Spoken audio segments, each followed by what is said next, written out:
श्रीमद् वाल्मीकि रामायण बालकांड सर्ग द्वितीय। तमसा नदी के तट पे कौओं के वध पर महर्षि वाल्मीकि का शोक और ब्रह्मा जी का उन्हें रामचरित काव्य का निर्माण का आदेश देना।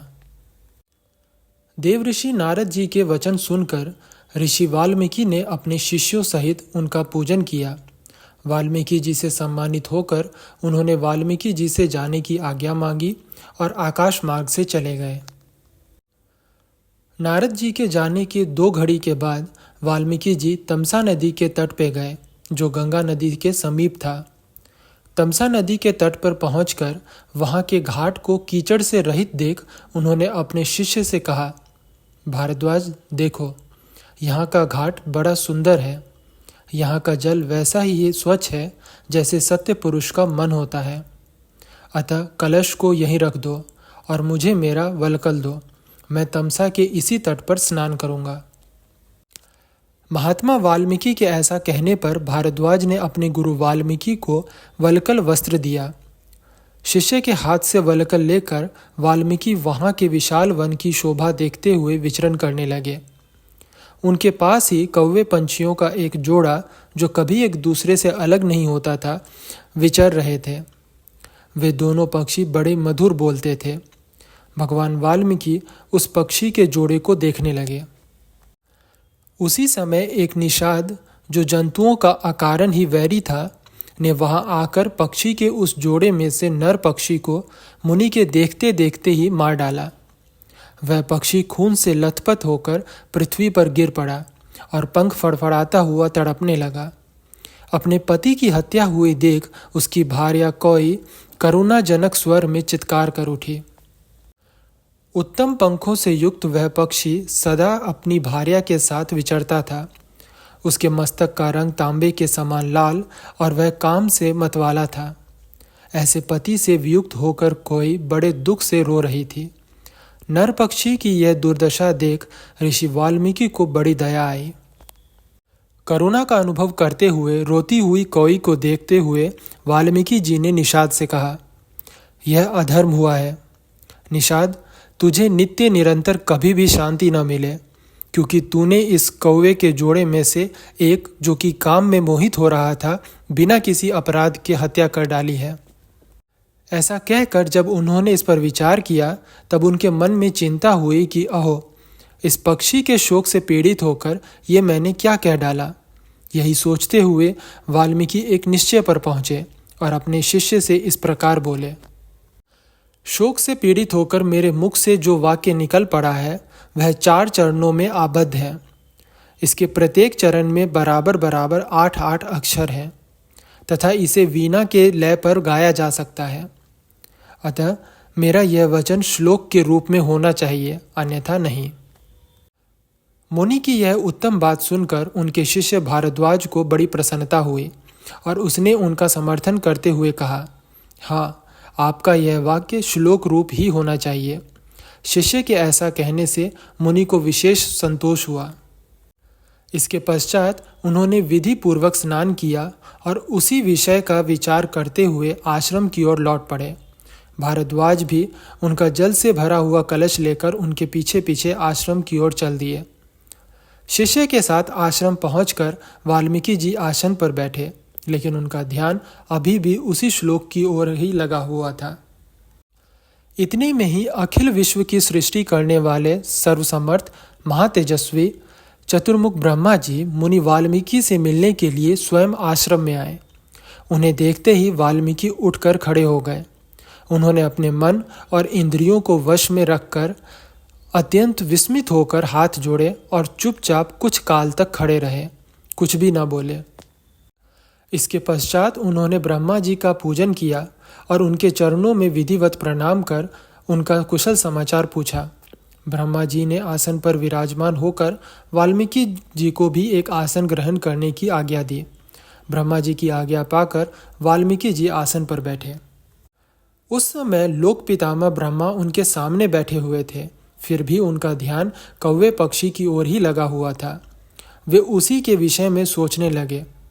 ओह, जिसकी बुद्धि वैर भाव को ग्रहण कर लेती है, उस पाप आत्मा व्याध ने बिना किसी अपराध के कौवे पक्षी के प्राण ले लिए। यही सोचते सोचते उन्होंने कौवे के शोक में निषाद को जो श्लोक कहा था उसी को ब्रह्मा जी के सामने दोहराया।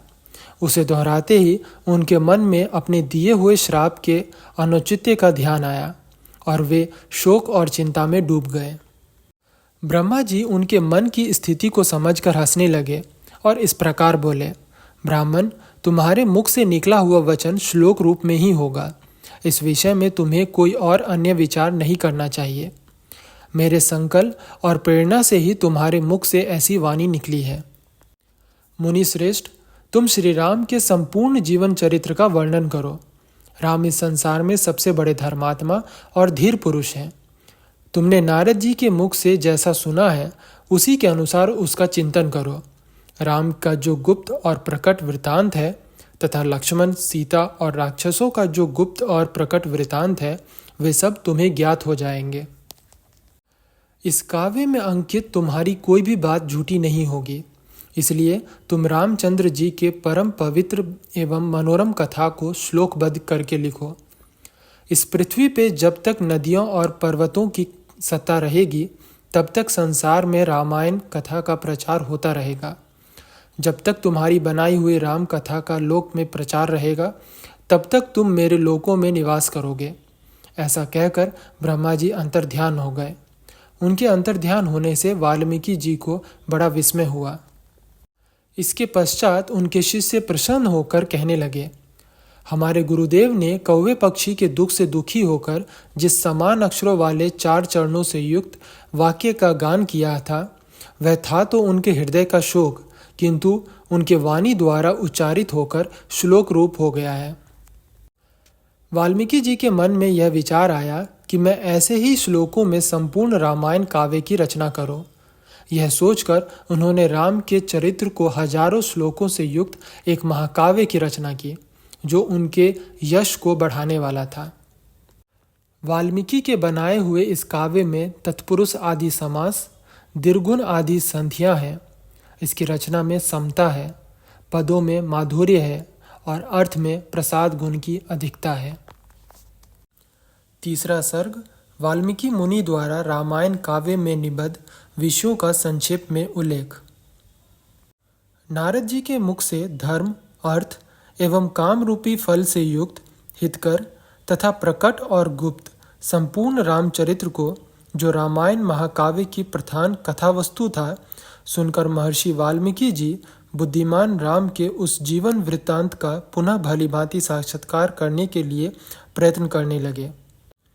वे पूर्वाग्र कुशों के आसन पर बैठ गए और विधिवत आचमन करके हाथ जोड़ते हुए स्थिर भाव से स्थित हो योग धर्म समाधि के द्वारा राम आदि के चरित्रों का अनुसंधान करने लगे।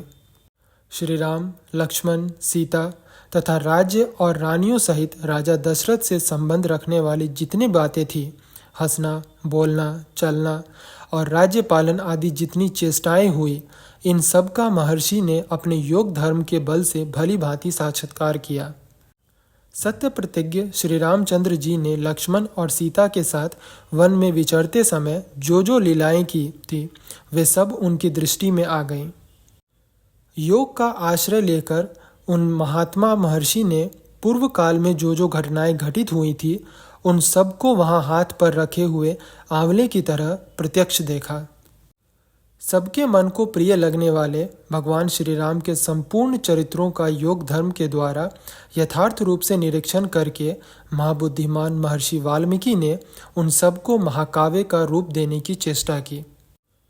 महात्मा नारद जी ने पहले जैसा वर्णन किया था उसी के क्रम से भगवान वाल्मीकि मुनि ने रघुवंश विभूषण राम के चरित्र विषयक रामायण महाकाव्य का निर्माण किया।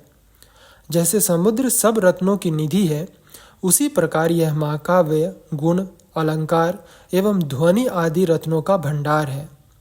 इतना ही नहीं, यह संपूर्ण ऋतुओं के सारभूत अर्थ का प्रतिपादक होने के कारण सबके कानों को प्रिय लगने वाला तथा सभी के चित्तों को आकृष्ट करने वाला है। यह धर्म, अर्थ, काम, मोक्ष गुणों से युक्त तथा उनका विस्तार पूर्वक प्रतिपादन एवं दान करने वाला है। श्री राम के जन्म, उनके महान पराक्रम, उनकी सर्वानुकूलता, लोकप्रियता, क्षमा, सौम्य भाव तथा सत्यशीलता का इस महाकाव्य में महर्षि ने वर्णन किया।